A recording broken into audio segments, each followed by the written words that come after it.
In the wake of a psychedelic experience, people can have a very powerful sort of sense of grandiosity or self-importance that gets inflated.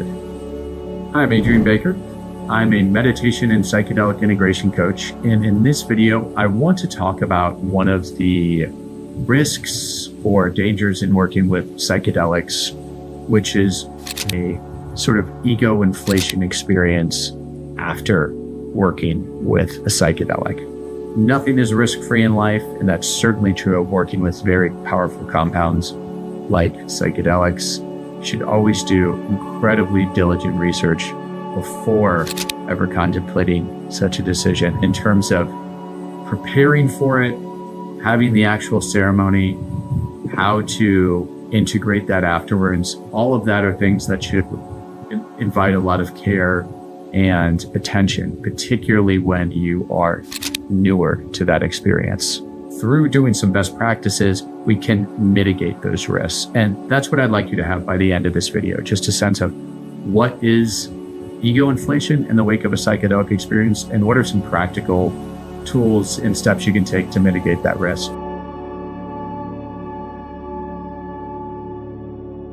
People can often feel they've really been called to do something deeply. Sometimes that could be a genuine sort of pivotal life shift that a psychedelic has allowed people to tap into. But sometimes there could be shadow elements of one's unconscious that get brought to the fore. That really gets amplified in a way, because that's what these medicines do. They amplify things. And it can really sort of people can get swept away by that experience. I talked in one video about, did ayahuasca tell you to be a shaman, which I'll include the link to here. That's just one more sort of powerful example of that. Sometimes people drink ayahuasca one time, a few times, 10 times, and they decide that the medicine has told them to become a shaman. There could be something very healthy about a really good intention to pay attention to. Perhaps you want to care for others, do something more meaningful with your life. There's some message that a psychedelic can perhaps show you that you want to manifest, or you should pay attention to. People can get swept away by this sense of, well, I'm the one doing the healing. And having that sense of self at the center of the experience, that sense of self-importance, can be something to look out for. Jumping into something before one doesn't even have much of experience with it as a practitioner would certainly be premature in anything, right? That can be an opportunity, instead of jumping out and going immediately into that and deciding that you want to be a shaman or a psychedelic facilitator, recognizing like, okay, wow, there's perhaps some beautiful intention here, and there's maybe also some kind of shadow here around wanting to be a healer. And what does that involve? Instead of judging yourself or judging someone else who this has happened to, getting curious about that and speaking with about that, or a psychedelic integration coach about that. People decide to leave their partner, or to leave their job, or to start a new business. Big life decisions that feel very certain, very clear, and that people act on. Maybe in hindsight, that was the right move, but other times it might have felt too rushed, or they're not so sure.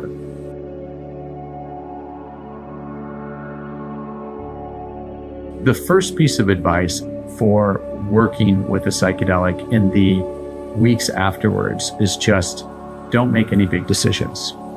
Give it time. That's a really just basic, best standard practice. No matter how certain it feels, you're not going to make any big decisions for a month. In the wake of the experience, this psychedelic experience has given you an opportunity to sort of cut through inertia. They can help us to sort of cut through inertia. It might be showing you that. If you're working with something like ayahuasca or soma, where it often involves multiple sessions, then that means I would give that even more time in the weeks afterwards.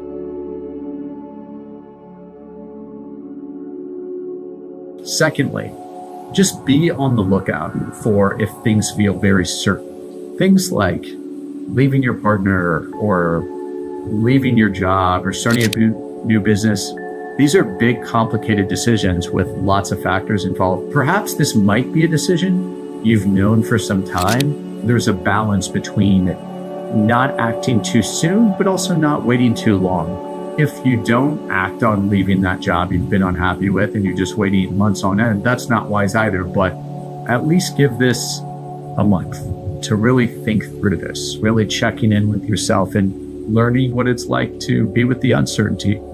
Am I sure this is right? Maybe this isn't something I should be rushing into. What is it like to feel into staying in this job and just exploring different angles of it?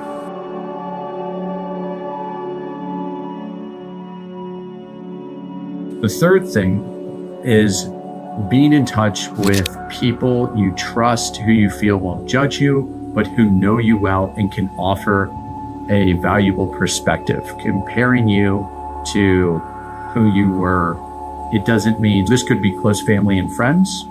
It could also be if you have a therapist or a psychedelic integration coach, definitely being in touch with that person. Hopefully, if you have a therapist, you can feel comfortable speaking with them about psychedelic. And if not, maybe you can even just share about this decision you're contemplating, and they can sort of give non-directive advice, giving you some perspective if this really is in alignment with how they saw you before.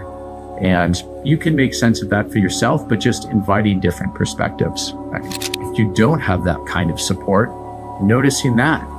And perhaps that's the first thing the psychedelics are giving you the opportunity to recognize is, I need more support, a stronger support network in my life, maybe reaching out to find a therapist or reaching out to find a psychedelic integration coach who can help with this.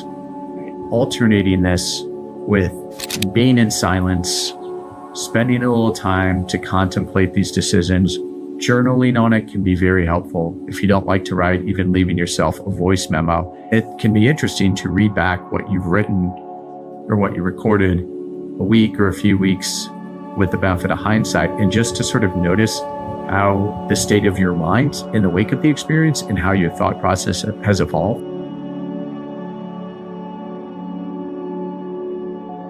These are tips that can be really helpful. You notice there's sort of a common theme there, which is cultivating patience, cultivating connection, while also learning to be present with yourself, right?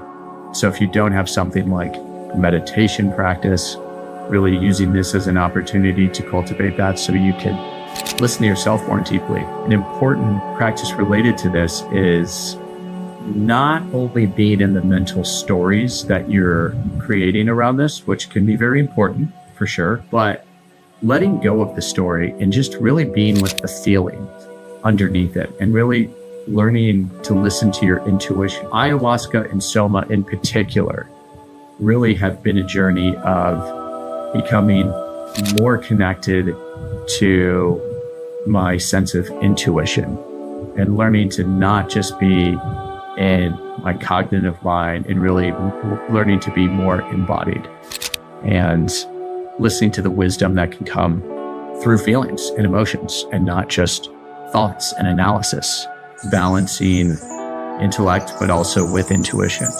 All of these things can be helpful supports for dealing with this challenge of ego inflation in the wake of a psychedelic experience. Remember to reach out for help if that is something you feel you need. If any of you have experienced this, please share in the comments about what you've experienced or what you found helpful or any questions that you have. If this content has been helpful, please consider subscribing so that you can get more relevant content that is supportive of you in navigating ayahuasca or Soma or other psychedelic journeys. And thank you for listening.